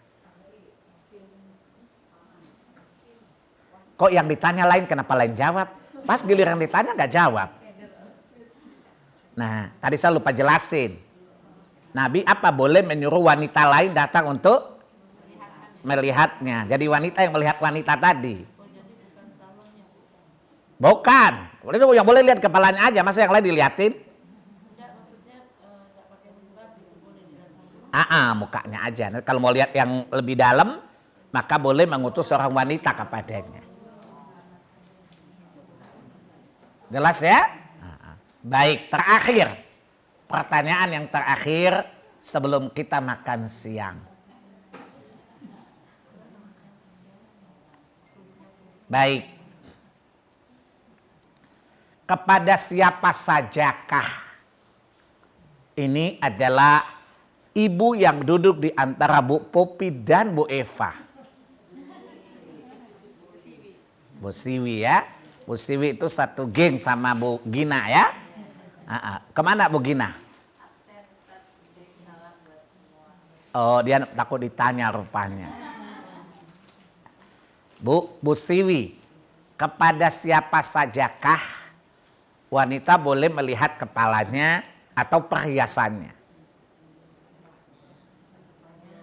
Kepada ayahnya. Yang lain diam, belum ganti nama kan? Kedua, anak laki-lakinya. Ketiga, saudara laki-laki. Keempat, anak laki-laki dari saudara. Anak laki-laki dari saudara perempuan. Dalilnya selain surat 24 tadi, ayat 31. Baik, saya tanya Bu Lisan, dalil mana lagi yang menjelaskan yang dijelaskan Bu Siwi tadi? Bapak, anak laki-laki, saudara laki-laki, anak laki-laki dari saudara laki-laki, anak laki-laki saudara perempuan. Surat 3355 itu murni dari ibu atau ada bisikan dari luar? Iya, surat 33 ayat 5 surat Al-Ahzab. Surat Al-Ahzab. Paham ya? Karena mereka itulah mahram nasab. Maka hal itu pun boleh kepada mahram susu. Karena kata Nabi mahram susu sama dengan mahram nasab. Kecuali warisan saja. Ya, kecuali hak waris yang tidak dapat. Baik. Selesai sudah. Jadi memang sesi hari ini ibu nggak nanya. Saya yang nanya. Nah, bulan depan ibu boleh bertanya. Nanti sewaktu-waktu saya bertanya dan tidak ada pemberitahuan sebelumnya.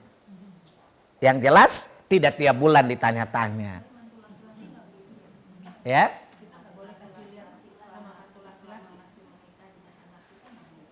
Gimana? Kan mantu laki-laki termasuk mahram kan? Baik, saya kira cukup. Subhanakallahumma wa bihamdika asyhadu alla ilaha illa anta astaghfiruka wa atubu ilaik. Wassalamualaikum warahmatullahi wabarakatuh.